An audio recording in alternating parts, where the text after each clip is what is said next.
Okay, so I've gotten asked by some people, it's a common thing, how do I fix this posture, this head forward, rounding of the shoulders where the head sits in front of the rib cage?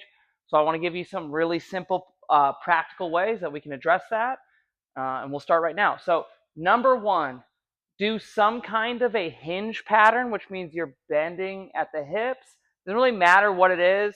It could be dumbbell RDLs, kettlebell RDL, kettlebell deadlift, trap bar deadlift, whatever it is, where you're hinging at the hips and then you're working on this posture, thoracic extension, where I like to think about the tailbone and the sternum and pulling the two apart.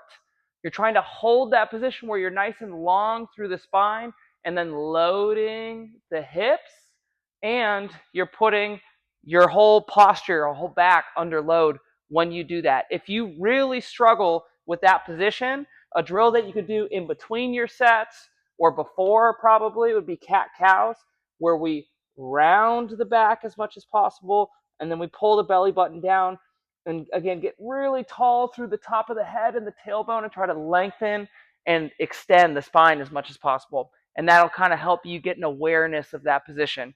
But if you can learn how to hinge with that good posture, it'll strengthen it a lot more than just doing like static stretches for your chest. The next one is doing some kind of a row variation. And one of my favorite ones to do is a chest supported row where your face is actually looking at the bench. So instead of being up here like this, like a lot of people do it, but then you might still have that same forward head posture. And what we want to do in here is if you are facing this bench, you kind of have to pull your face back a little bit. And this position is what we're trying to work on a lot.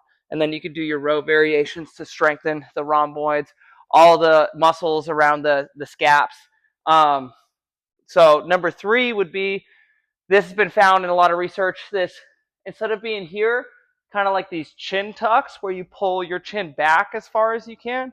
Basically, like you're trying to make a double chin. The reason I like the hinge and the chest supported rows is it's kind of forcing you to do that already anyways, get in this position. But you could even just do like isos where you're pulling your chin back like this, holding for 10 seconds as hard as you can, and then relaxing.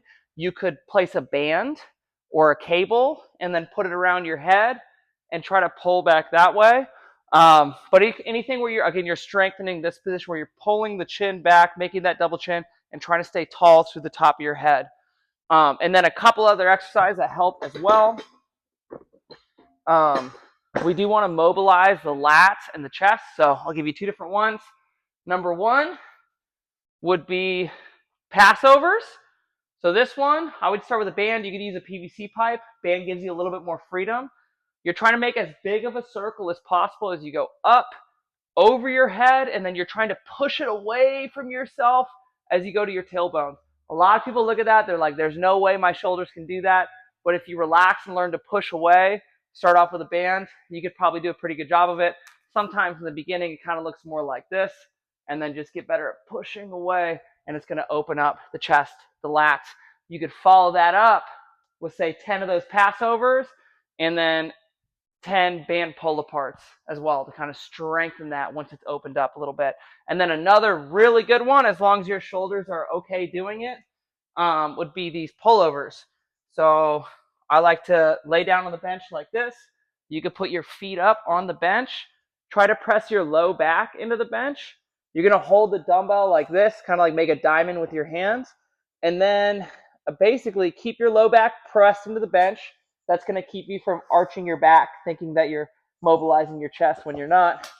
And let it go as deep as you possibly can, trying to get the arms behind the ears if possible, and then pull it back up. And you should get a very deep stretch in this armpit, lat, chest area, which is one of the things that pulls the shoulders forward.